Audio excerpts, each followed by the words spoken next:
Janvier 1690.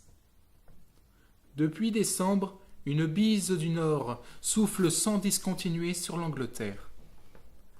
Des gens viennent de s'embarquer de nuit clandestinement, quittant le golfe de Portland pour gagner le Pays basque espagnol. Ces passagers portent de longues capes percées et rapiécées, les cachant jusqu'aux yeux afin de les protéger de la curiosité, du vent glacial et des embruns d'une mer démontée. Un enfant de 10 ans les accompagnait et ne pensait qu'à une chose, embarquer avec ses compagnons d'infortune. On ne le lui permit pas. Le navire quitte le rivage et l'enfant reste à terre.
Alors, sans argent, sans pain, sans souliers, l'enfant tourne le dos à la mer, remonte la falaise gelée et se retrouve sur une plaine glacée battue par la neige, sans même une lumière à l'horizon.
Lors de l'interdiction par Guillaume III d'Angleterre de pratiquer le commerce des enfants, les comprachicos, ou achètes petits, doivent se débarrasser de leur stock de jeunes humains devenus encombrants. C'est ainsi que, sans savoir pourquoi, notre enfant se retrouve seul à marcher pieds nus dans la neige jusqu'à épuisement.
Après avoir repris haleine, l'enfant oublie sa peur tant il a faim et froid. La nuit et la brume glacée l'entourent. Soudain, la blancheur de la neige découpe l'empreinte de pas. Alors, l'espoir revenant, il se met à suivre cette nouvelle piste. Mais la neige se remet à tomber. Dense et affreuse, les empreintes s'effacent. Il n'y a plus qu'un drap blanc sur terre et un drap noir sur le ciel.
Exténué de fatigue et de faim, un nourrisson collé à son corps, l'enfant continue d'avancer. Brisé de fatigue, évitant de glisser, chancelant dans sa marche, il aperçoit enfin un groupe de maisons se détachant sur la neige. Alors, oubliant le poids du bébé, il se met à courir vers le village.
Le froid des hommes est plus terrible que le froid de la nuit. Seul au milieu des morts, l'enfant pense à se coucher là, au pied d'une tombe, et à se laisser mourir. Mais il sent alors la tête chaude du nourrisson se poser sur son épaule, et, dans un dernier effort, il se remet en marche, ou plutôt se traîne, afin de se réfugier sous ce qu'il croit être une charrette.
La roulotte, ou plutôt la baraque sur roue, portant l'inscription Ursus philosophe et son loup homo, est meublée d'un simple coffre, d'un escabeau, d'une lanterne, et surtout d'un poêle de fonte où pétille un feu de tourbe réchauffant l'enfant et son fardeau. Ursus, saltimbanque sans le sou, partage alors avec l'enfant son unique pomme de terre et son morceau de lard. Une longue lamentation se fait entendre. Ursus est surpris de ce paquet qui gueule. Il l'ouvre et découvre alors une petite fille complètement trempée à qui il donne, pour la première fois de sa vie, une tétée à l'aide d'une fiole de lait bouchée par une éponge servant de téton. Alors commence une longue vie de nomade. Ursus, son loup homo et les enfants se déplacent de foire en foire. Le garçon est maintenant un grand gaillard de 25 ans et la petite fille, une belle brune de 16 ans nommée Déa, mince, frêle et délicate, mais aveugle.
Dans les villages en fête, Ursus et son loup Homo peuvent enfin compter sur 2 saltimbanques de plus. La jeune Dea ainsi que notre vigoureux garçon que nous appellerons désormais Gwynplaine. Chacun apporte ses compétences artistiques et physiques lors du spectacle sur le devant de la cahute à 4 roues. Voici justement Ursus rameutant le public pour le numéro de Gwynplaine.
La nature ne produit pas toute seule une bouche s'ouvrant jusqu'aux oreilles et entraînant le rire de ceux qui la voient.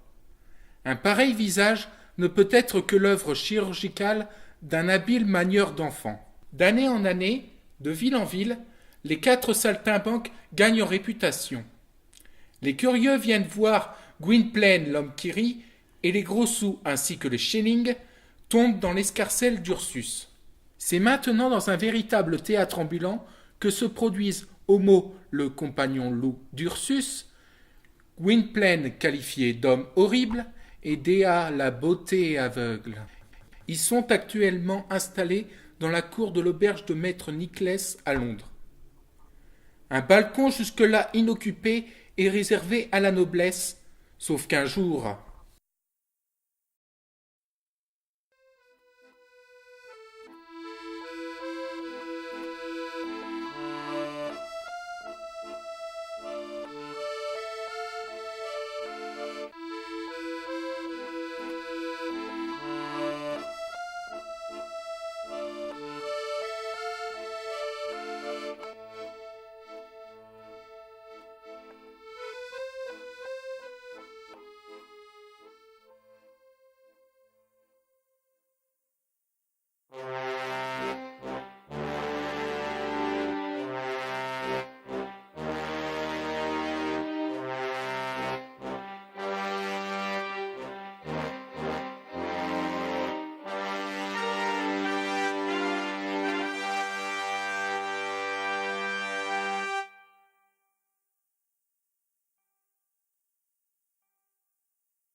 Gwynplaine n'en croit pas ses yeux.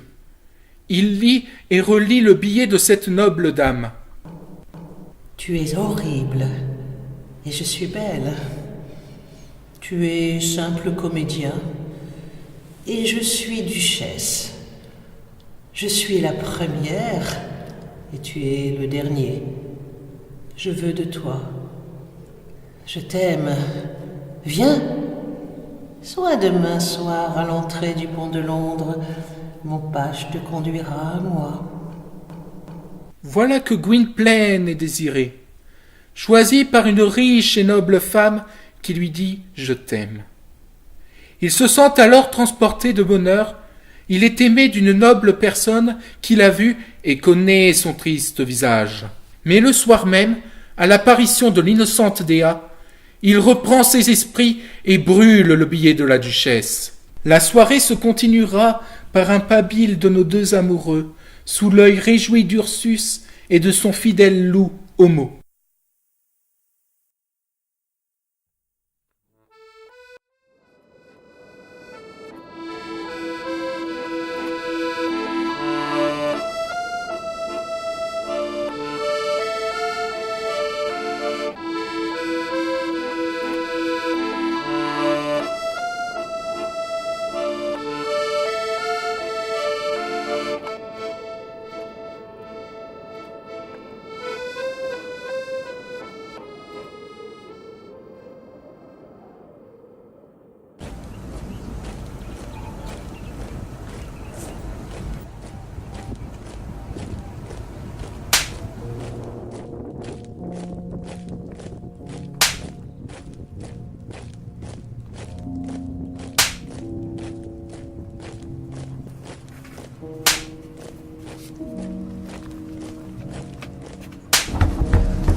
Dea, aveugle, ne se rend pas compte que ce soudain départ de Gwynplaine est ordonné par le Wapentake, cet officier de police qui, d'un seul geste de sa cravache ou de son bâton de fer, peut vous mener en prison, au cachot ou à la mort.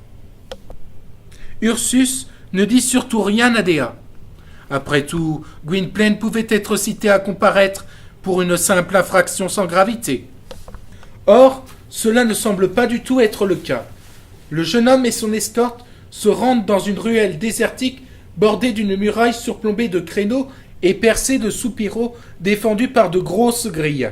Le Wapentake ordonne, à travers un judas, d'ouvrir la pesante porte de chêne et de fer. Puis il conduit Gwynplaine à travers de sombres, humides et froids couloirs munis de successives lourdes portes jusqu'à une cave sombre éclairée d'une simple lanterne.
Dans cette basse fosse, emprisonné et torturé, l'ancien chirurgien de Gwynplaine, nommé Hardquanonne, vient de reconnaître les faits.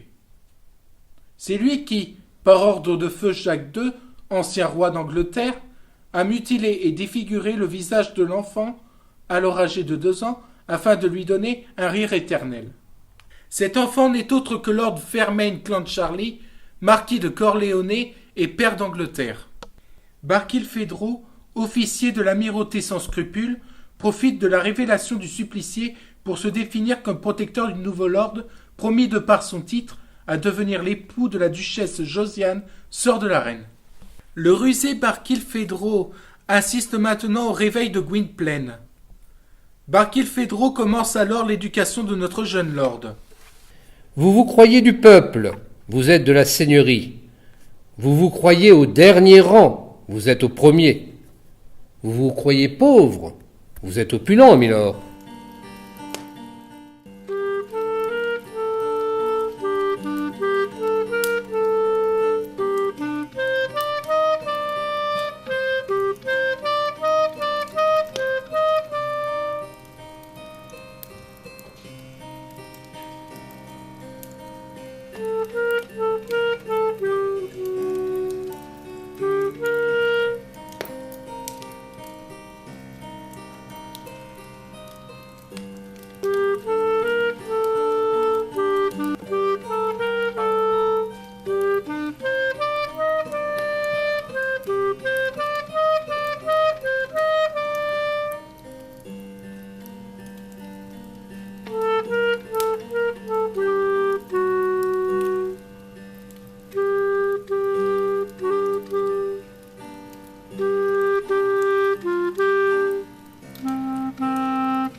Ursus, notre battleur qui avait suivi Gwynplaine jusqu'à la porte de la prison, puis vu en sortir un cercueil porté par 4 hommes vêtus de noir, ne pouvait que croire que son jeune comédien avait été condamné à mort. C'est ainsi qu'il doit prendre la décision d'annuler le spectacle et d'en aviser Dea ainsi que le public. Pareil malheur n'arrive pas seul. La police lui ordonne de quitter l'Angleterre avant le lendemain même heure, sinon... Le loup sera saisi et tué.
Barkilphedro, ce triste manipulateur, s'arrange pour que Gwynplaine retrouve la duchesse, cette femme qui lui avait écrit l'étrange déclaration d'amour lors d'un de ses spectacles.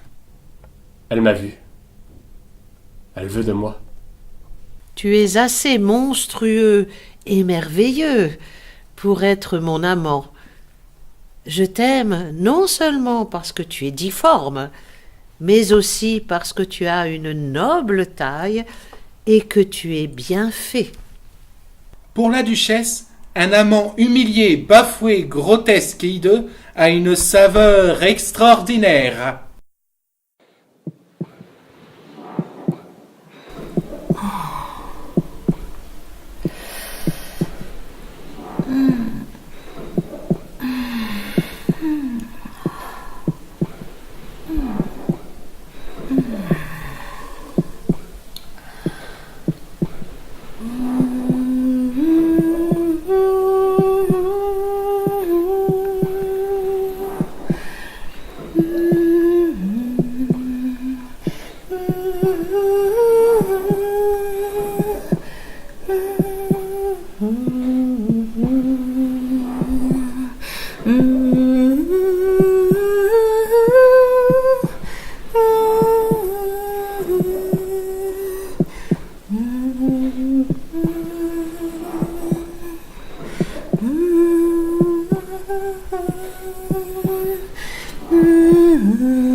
Par les lois du royaume, et en vertu de son droit héréditaire, Lord Clancharlie, nommé jusqu'à ce jour Gwynplaine, sera réintégré par la reine dans la chambre des lords.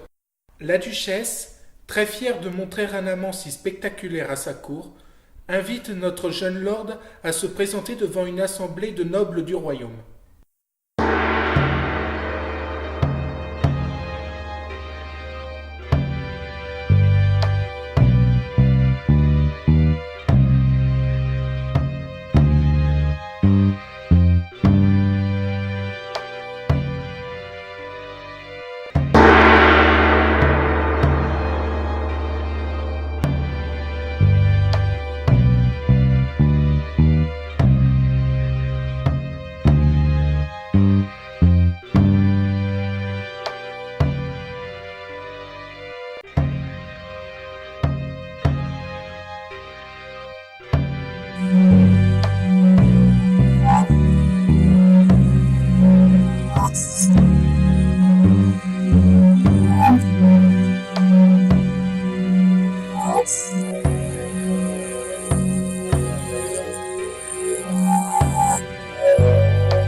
Après l'investiture de Gwynplaine en Lord Auckland Charlie, faite dans l'obscurité du soir afin de cacher son handicap, Gwynplaine est introduit à la Chambre des Lords pour le vote du jour. L'ensemble de la Chambre vote favorablement l'augmentation de 100 000 livres sterling pour le mari de la reine. Révolté, Gwynplaine vote contre cette augmentation et tente d'en expliquer la cause. Vous augmentez la pauvreté du pauvre pour augmenter la richesse du riche? Moi je connais la misère. Orphelin, j'ai été abandonné. J'ai vu la loi sous la forme d'un gibet. J'ai vu la richesse sous la forme d'une femme morte de froid et de faim. J'ai vu l'avenir sous la forme d'un enfant agonisant. J'ai vu le vrai et le juste sous la forme d'un vagabond, compagnon d'un loup. Les hurlements et les moqueries des lords ne permettent pas à Gwynplaine de terminer son réquisitoire. Qu'est-ce que ce monstre vient faire ici? Commettre cet homme dehors! Chassez cet animal qui ne cesse de rire.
Après son échec à la Chambre des Lords, Gwynplaine prend la fuite afin de retrouver Ursus, Homo et sa merveilleuse Dea au milieu des rires de la foule du champ de foire. Plus une lumière, plus un bruit, plus de tréteaux, plus de baraques. Visiblement, une mesure de police a été prise. Que devenir sans l'innocence de Dea et sans la sagesse d'Ursus? La mort dans l'âme, Gwynplaine se met à errer au bord de la Tamise. Et, pris de désespoir, enjambe le parapet qui le sépare de l'eau profonde. C'est alors qu'il sent une langue lui lécher les mains. Homo est là. Homo le conduit au bout de l'estacade. Il va retrouver Dea. Ursus l'accueille déjà sur le quai. Homo a sauté dans l'embarcation pour prévenir Dea.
favilla. Dies ire, dies illa. Solvet seclum in favilla.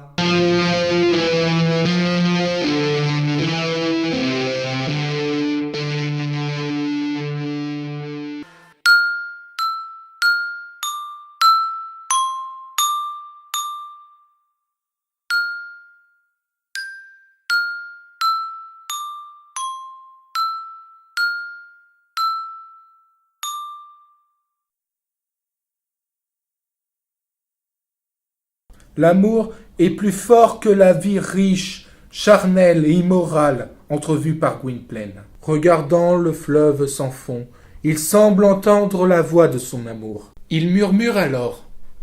Dea, je distingue très bien le signe que tu me fais. Je te suis. J'arrive. Me voilà. Alors, souriant, ne quittant pas des yeux une étoile que lui seul distingue dans le ciel, Gwynplaine se met à marcher jusqu'à ce qu'il mette le pied dans le vide et tombe dans l'eau glacée.